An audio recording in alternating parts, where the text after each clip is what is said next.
Innies, Nautilus here, and welcome to another episode of Severance Theories. In this episode, we're going to discuss a topic I've been waiting to cover for the longest time, a video on how Severance uses color to tell a story. This is a big topic that will probably require more than one video to do it justice, given the meticulous way that production chose to go about things, specifically in the way that they use the colors red, blue, green, and yellow, and the message that they try to convey to the audience through the use of these colors. Before we begin, as a courtesy, I need to warn you that this video is packed to the gills with spoilers and relevant details, so make sure that's what you want. Big shout out to the entire tinfoil gang, and this of course includes the channel's executive producers over on the Patreon. Your generosity is always appreciated. Thank you for choosing to support what we do here directly, especially in these trying times. It's not lost on me. Alright, you landlubbers, what do you say we get this show on the road? Tighten up that tinfoil, because it's time to dive. So first things first, let's talk about what color theory is. In case you're not familiar, color theory is the study of how colors interact, differ, and mix with one another. It's also concerned with how colors are perceived and how they affect us. Creatives need to understand how colors work because it's essential to being able to produce works with greater visual impact. Color is a powerful way to convey a message because it acts like a language that is universally understood. The best part is most of this works on a subconscious level, so we as an audience don't even need to understand color theory in order to get it. It's innately understood. Careful and intentional use of color adds another layer to the story that elevates the entire experience, creating some unforgettable scenes. Now, if you've watched both seasons of Severance already, you probably have noticed that the cinematographers were very picky when it comes to when and where certain colors appear. One example of this is when it comes to the use of the color red. Now, looking back on the two seasons, for me, Helly's first attempt at escaping through the staircase exit is an important one that sets the precedent. The alarm starts blaring, and the usually antiseptic white hallways are saturated in a deep red that makes the whole situation feel a lot more intense. Something about this scene and the way Grainer passes the shot, I don't know, this scene will haunt me forever. Another one would be that time that Dylan took a bite out of Milchick during Helly's first MDE experience. This was when she made progress above the 70th percentile on the Sienna file. Here, the color red once again floods the room when the action starts, signaling to us just how heated Dylan actually was pretending not to be during this scene. The red here makes clear just how deep his seething anger goes, and I can't imagine this scene having the same impact without this lighting choice. Now, another big red moment was in the final episode when Mark finally springs Gemma from the cold harbor room and they make their run for the exit. Once again, the floor is on alert as the red lights wash the scene in an arresting red light. This scene stands out in memory because the color red is never really prominently displayed on the severed floor outside of a few key moments. And according to the show's cinematographer/director, Jessica Lee Gagne, that was always the plan. She did a long-form interview with the Cinematography podcast channel, and she explains what they were going for with the use of the color red in the series. By the way, hit up this channel. It's especially good for camera geeks, people who are into behind-the-scenes stuff and industry talk. They do good work. Now, according to Gagne, the limited color palette is part of the secret sauce that makes the visuals tick. It's implemented throughout every scene in the entire show, and it's because a simple, more monochromatic color palette makes it easier to direct the viewer's attention to what matters. There's less visual clutter to distract from the real message in the composition. It's a little bit like switching over to noise canceling on your headphones. It isolates and puts more focus on the part that really matters. Now, according to Gagne, red is only used in pivotal moments, and it's often associated with the severed character's openness to change. Take, for example, that scene in episode 4 of season 2 when Mark and Helly have an intimate moment in her tent during the Ortbo experience. Red plays a major role here. Perfect setting for a scene that is all about Mark and Audi Helly exploring a completely new frontier. Now, it's interesting because the choice to use red in these scenes is not only practical because of the context, but they also work because it's a major contrast to the strictly curated color palette we've grown used to. It shows that what's happening is important. Going back to that final scene again, Mark makes a major decision that will no doubt set the course for what is to come.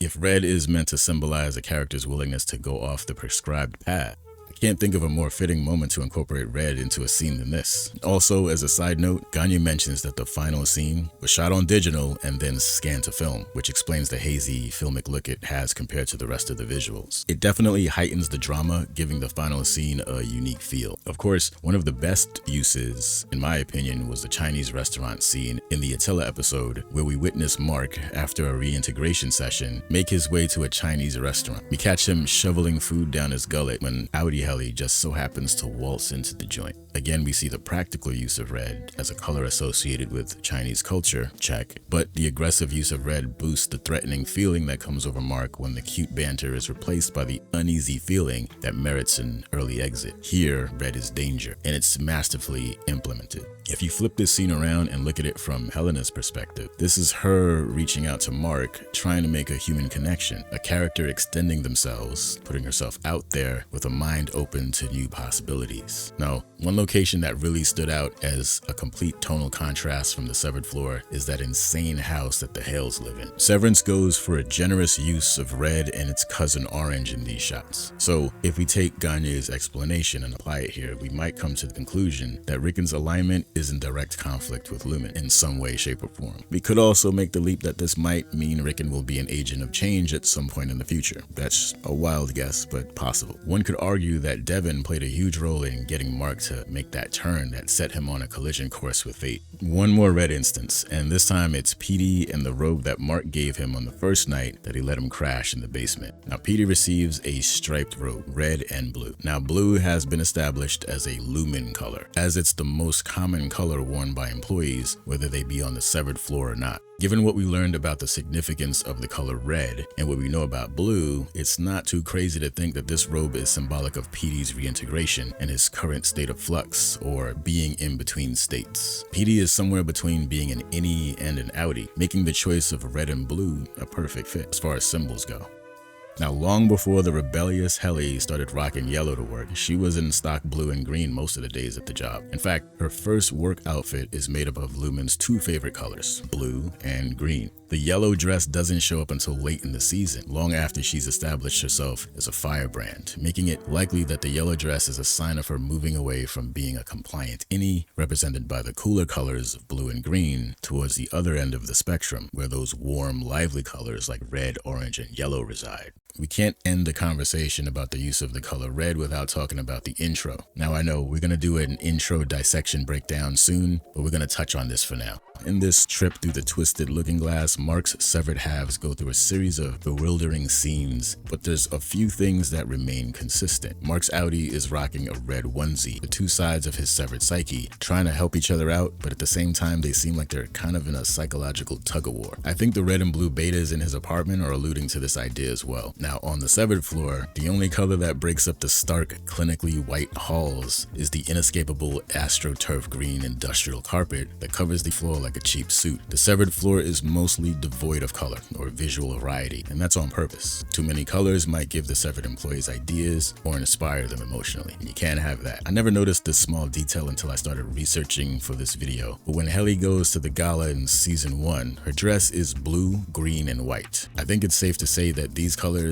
are meant to indicate conformity to Lumen's way of life or work. Now, when it comes to fan theories and color, there are some interesting ones out there. One particular theory that got my attention a while back is the idea that the four tempers are associated with specific colors. Now, as far as theories go, this one's hard to prove. It isn't as cut and dry as I would like it to be for me to take it seriously, but there are reasons to think that there might be something there. This theory is based on the simple fact that the MDR terminals use colors to separate the four tempers at the bottom of the screen during refinement. For example, Frolic is given the color yellow here. The only significant use of yellow that I can think of is, of course, Heli's yellow dress, but I don't necessarily see how her actions are related to the idea of frolicking.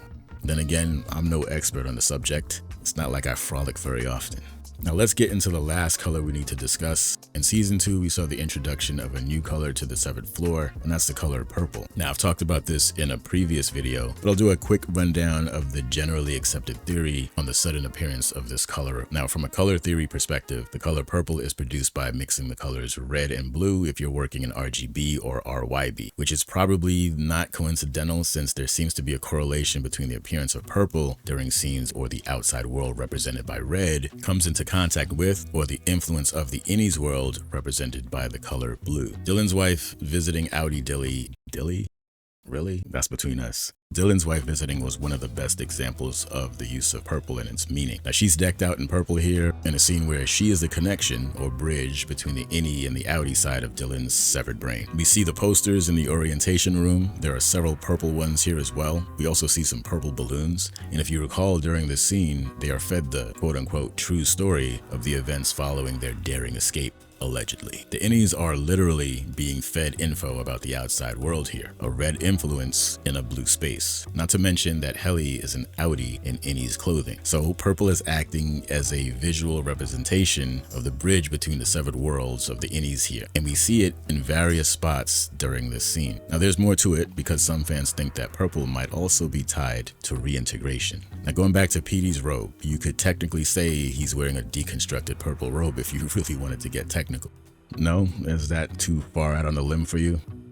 Let me just adjust my tinfoil and I'll be right back. Now we know that in practical terms, these purple items were brought in by Milchik, representing a change in management. This is Lumen putting on the appearance of being a responsible organization that cares about its employees, but we can also look at the use of purple here as a symbol of the manipulative methods of control Lumen tries to exert on the severed by using a false narrative about the influences of the outside world.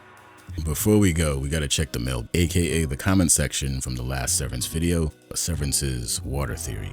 So our first comment comes from Cody Dews. I don't think Milchik lied when he told them that the waterfall was the largest on the planet. It could be the last one left. I've been entertaining that thought for a while. Now, wouldn't it be wild if this turns out to be true? I mean, we do know that according to the show's lore, climate change has had an impact on the world, making water scarce for some. Not only that, but Severance is very careful about how much it reveals about the world outside of Kier PE. So for all we know, this could be some kind of apocalyptic scenario that goes well beyond these borders. That's an interesting theory and it's something to think about.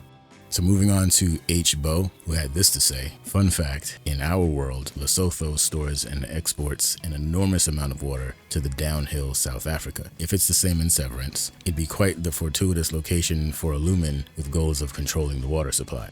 Yeah, 100% agree on this one. I got a few comments about this, and it's interesting that they used a real world scenario as a basis for the story fact. And it's got to make you wonder if the water control aspect of the real life story was what inspired them to borrow from it in the first place, because it lines up with the theory's explanation as to why there's so many clues that seem to connect Lumen to water. So that's a good one. Thank you to everyone who mentioned the real life parallel there. Moving on to Johan Lauder's comment. He says, Kier invites you to drink of his water. Was that not a title of one of the paintings? But yeah, this is the name of one of the paintings on the severed floor. If I manage to find the shot, I'll add it here, but I'm sure you guys remember this one. You could look at this as another possible clue if this water theory turns out to be something. Water being a symbol of life or being a life-giving substance, plus the almost religious deification of Kier should give us the willies when you consider the possible meanings behind all of that. Alright, Rose Goldberg left us a comment as well, and they have this to say. I'm on board with the Lumen water theory, but I also wonder if the water tower is just symbolism for Lumen's control over the town or even the world. Water is the most vital source for all living things, and Lumen owns it. Every time we get a shot of the characters drinking water, every time we see them turning on the tap, we are reminded that Lumen owns the supply and only grants them the ability to drink and therefore live. Sure, there may still be some chemical conspiracy giving Lumen mind control, but their literal control over the supply seems sinister enough to me. Yeah, I think the fact that this water tower appears constantly throughout the show is meant to remind us of Lumen's power and reach, for sure. Lumen is everywhere. There's no escaping it. We're in a town named after the organization's founder, which is about as clear as any message could be. I think this idea is what makes the whole luminous tampering with the water theory that much more believable. They have the means and the method right there. So it may be that Lumen has more control over the outside world than we've even been made aware of. Anyway, thanks for the comment. Thank you to everyone for the comments. Keep them coming. Well, Well, there you have it. That's about half of what I picked up on color. There will probably be another video, but it's going to be more of a behind the scenes look at it when it comes to that. And that's for the real geeks out there. But anyway, I hope you enjoyed this video, this exploration into color theory and theories. If you enjoyed the video, you already know what to do. A special shout out to the patrons. As always, thank you so much for what you do. And of course, to the rest of the tinfoil gang, be safe out there. And until next time, off you go.